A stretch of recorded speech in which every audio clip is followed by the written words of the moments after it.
Okay guys, how you going? This is Paul from All About the Ride. This is sort of like part two of what I don't like about the bike.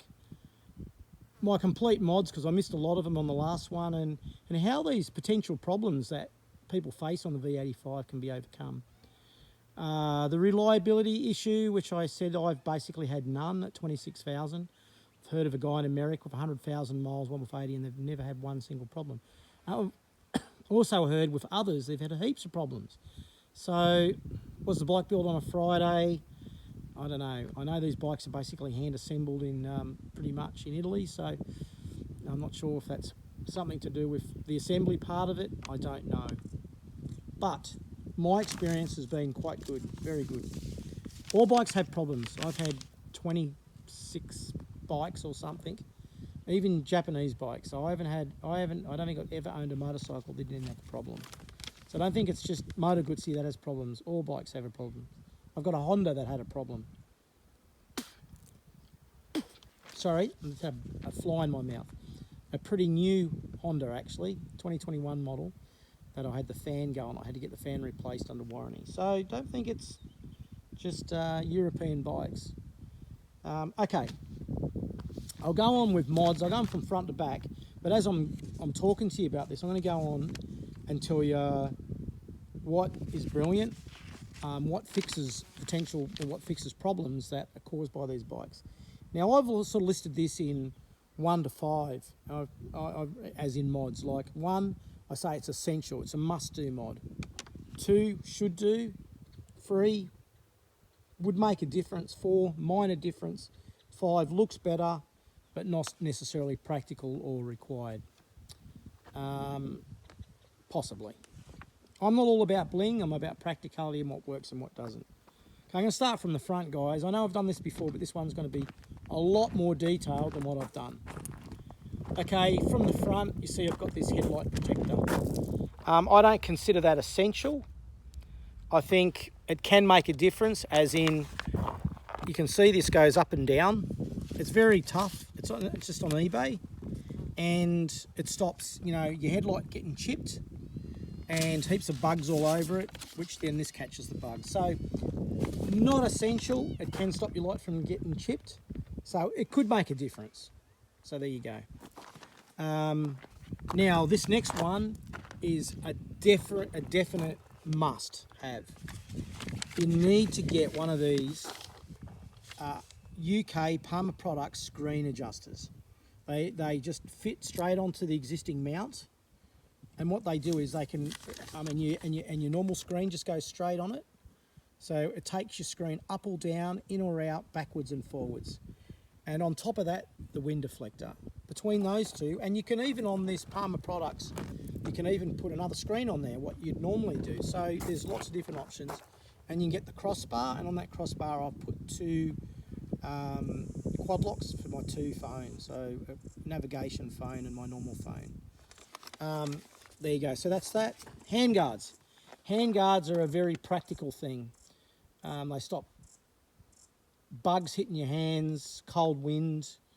If you drop the bike, they can protect your levers. So I would consider them almost essential. I would consider handguards essential. I know the ones that come out with generally stop the wind, but they're not going to protect the bike in a fall. So that's probably their disadvantage. The existing mirrors, I find them fine. They do a great job. Okay, I'll go back a bit. Okay, these. I only mounted this today and tested them. These are those mounts that go above your tank to stop puffing. As you can see when I do that, the fork, which I go down there, where is it? I'm trying to find out where that is now. Oh, see, it goes underneath it, so it doesn't even hit it, which is great. So they do make a difference. I won't say they're essential. I'll say they would make a difference. I'll say they're a 3.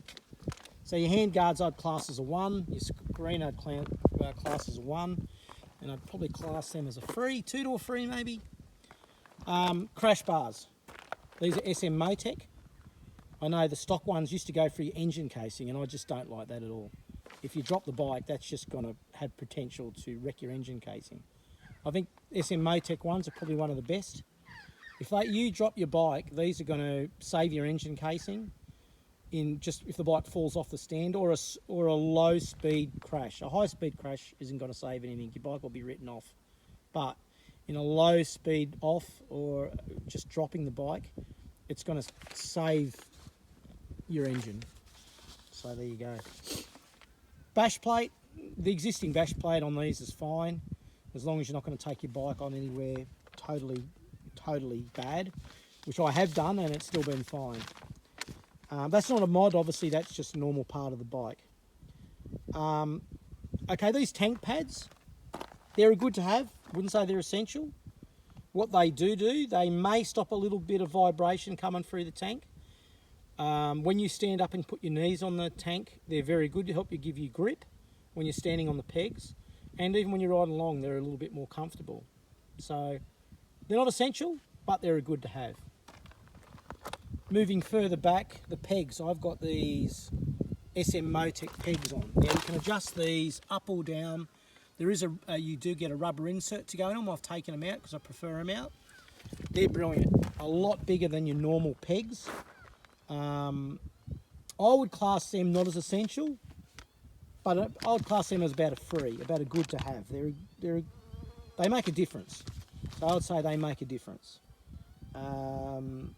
Definitely.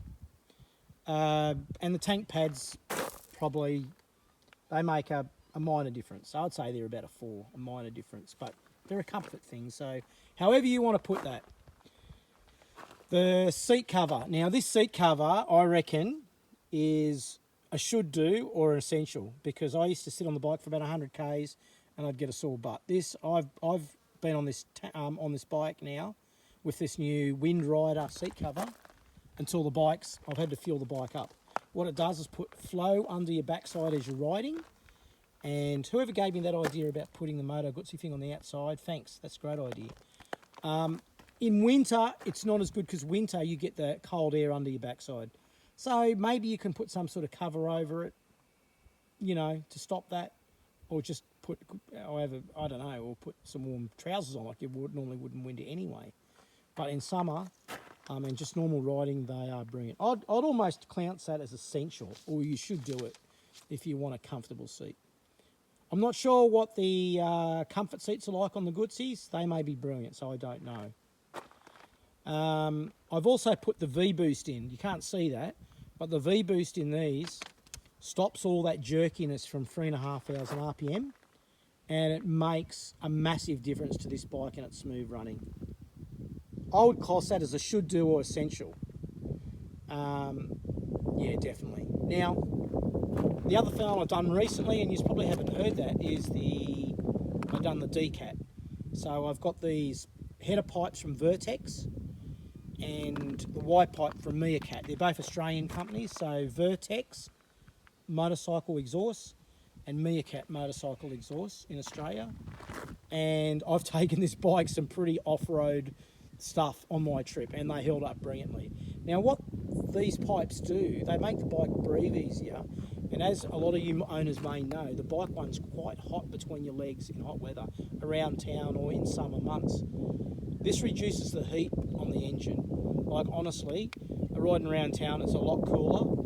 You don't get that heat coming up from the catalytic converter under your legs, so it makes it a lot cooler. So it's not essential, but it's not essential, but it makes a big difference.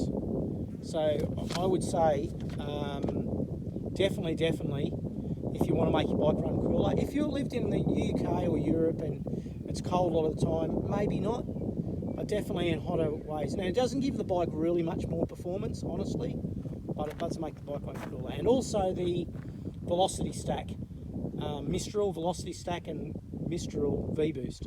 The Velocity Stack does give the little bike a bit more torque. The Velocity Stack does. Yeah, so I'd say that. Now, rear shock. The standard rear shock is, in my opinion, terrible.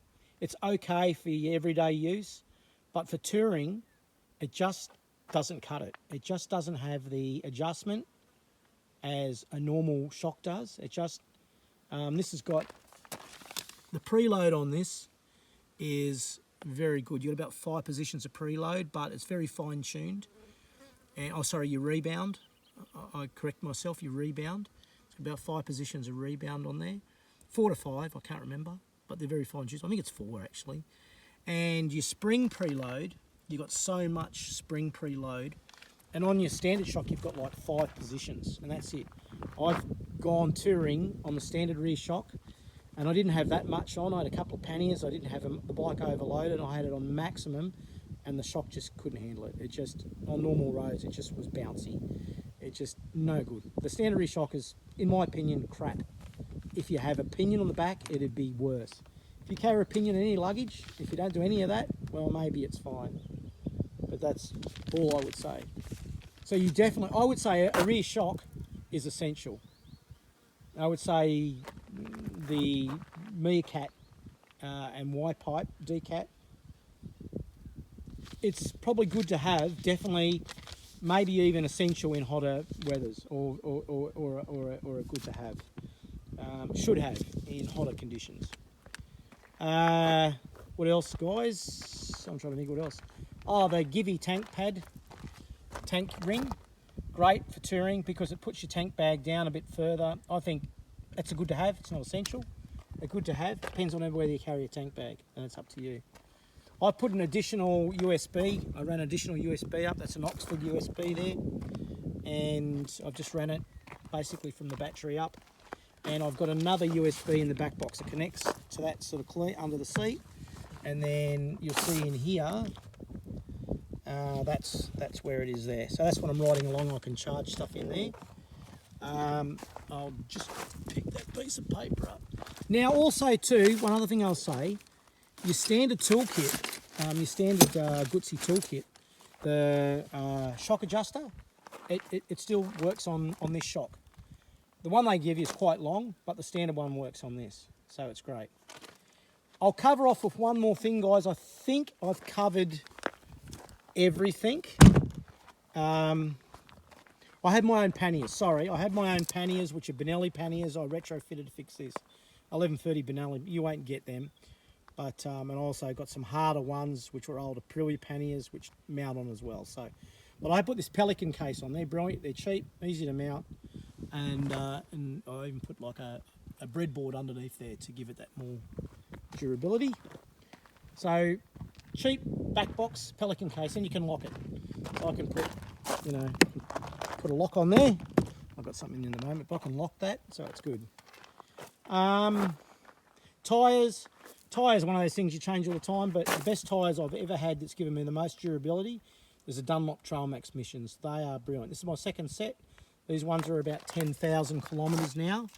I reckon I'll probably get another couple of thousand out of them at least. I'm not, the front's brilliant too, but it lasts about the same time, and I think it should last a lot longer. But the rear has got like 11.5mm of tread depth when you buy it, and the front's only 8.5, so they wear the same. But next time I change tyres, I'm going to use the Trailmax Mission rear, and I'm going to put the Trailmax Raid on the front. So that's what I'm going for next time, guys, and I'll let you know how that goes. So, I think I've covered everything this time. Oh, actually, one thing I didn't cover, guys, is the Unifilter. Now, Australian-made Unifilter, they do a fantastic job, foam filter. If you want to take your bike off any off-road at all or dust, I really suggest getting an Australian-made Unifilter from Unifilter Australia for the V85. It's on their website, and they are fantastic. They are really, really good. So, Palmer Products UK screen mount, Unifilter from Unifilter Australia, crash bars from SM Motec, and also the pegs from SM Motec. And definitely, guys, I would invest in one of these rear shocks from Icon Suspension Australia. They make them. They've been making shocks now for 30, 40 years. I'm actually doing the testing on this for them, and it's been brilliant. Everywhere I've taken this and the bike loaded up, they are a fantastic shock absorber. Absolutely fantastic. Highly recommend it. Highly, highly recommend it. And that Wind Rider seat cover. So now I'm not paid to say any of these guys, any of these products. I've paid for, well, I didn't pay for the rear shock because I'm trialling it. and I didn't pay for the unifilter because I sent them my airbox for them to develop it, but they work, and they work brilliantly. I wouldn't tell you otherwise. So, yeah. Hope this has been informative. It's quite a long video. I've had to stop it and start it a few times because of phone calls and other things. But thank goodness I've got through this now. Okay, guys, have a great day. And before I do, I'll just show you around our beautiful northeast Victoria. You can see there I'm up on the mountains here at the moment, up above the town I live. And yeah, you can definitely see how pretty this town is. Okay guys, take it easy, and hopefully I'll see you out on the roads one day or something like that. Okay guys, take it easy, bye.